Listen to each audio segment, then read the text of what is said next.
Good morning, it's Tuesday the 9th of September 2014 and these are your morning headlines with me, Chwi, Lynn. Really, it's just royalty dominating the headlines all over the place. We kick things off with the Star, going beyond the lists. Now, you'll see what I'm trying to do.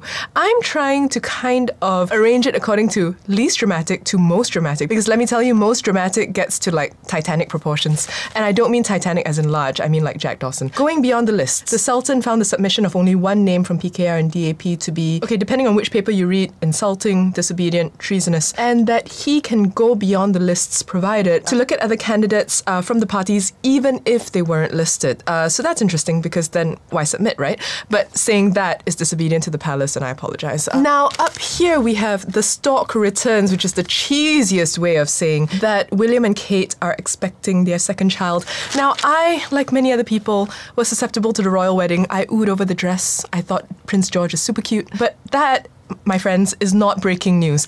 A happy, healthy 30-something-year-old couple who are married having a second child is not breaking news. Can we just calm down? Also on the front page of the Star, I guess what's the point of being on YouTube if you don't do a little shout out once in a while? My tattoo artist. Hey Linda, what's up? Yeah, for everybody who's been commenting whether positively or negatively on the tattoos, now you know who's responsible for it. Go look her up. PKR, DAP, biadab. Now here we head into the slightly more, strongly worded territory, shall we say. Sina Harian have gone with biadab, which means, I guess, more or less rude. And we also have Nick Aziz over here saying that PKR and DAP shouldn't expect PAS to follow their actions. And up here, a criminal was shot dead. This is a story that's repeating mostly in the Malay language papers.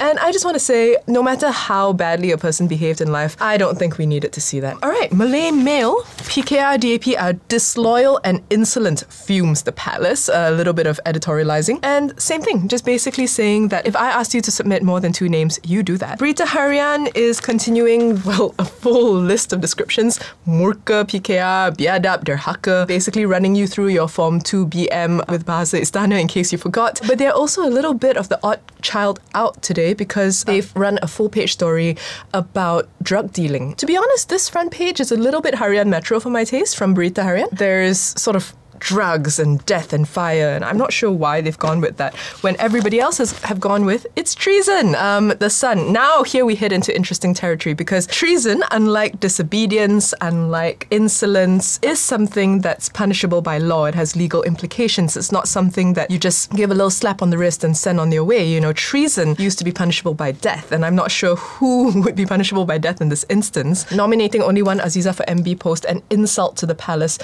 which again I think is different from saying that it is a treasonous act. New Straits Times, derhaka rules the palace. I think what's happened is that some people have translated it directly to mean treason, while others have gone with it being the highest order of disobedience. Again, treason is one that has a whole lot of repercussions, much more so than, saying somebody's basically a disobedient child. Utusan Malaysia, also derhaka. You can read that depending on how you want to translate it, I suppose. And Harian Metro, finally, also have gone with derhaka. A lot of red and yellow splashed all over the page today, across all the papers as well, because I don't know who they think they're kidding, who has forgotten that we're in Selangor and talking about it really. Over here, we have their lead story, Anak Sindir Ibu Cabar Jabatan Agama, Suara Anjing. And essentially what this is it's a follow-up on their previous story about a son, about wayward children that a mom is trying to bring back to the fold. She sent them frantic voice messages, and they've responded by saying, bring it on, Jais, bring it on, Jakim, bring it on, everybody. And including the recording of a dog barking. Now, I don't know if that deserves to be on the front page of a national newspaper because it seems to me that that's the kind of thing you talk about on the phone with the other aunties as opposed to dragging in everybody else. And for my word of the day, after I do this, I'm going to get right on the phone to Dewan Bahasa and Pustaka because honestly,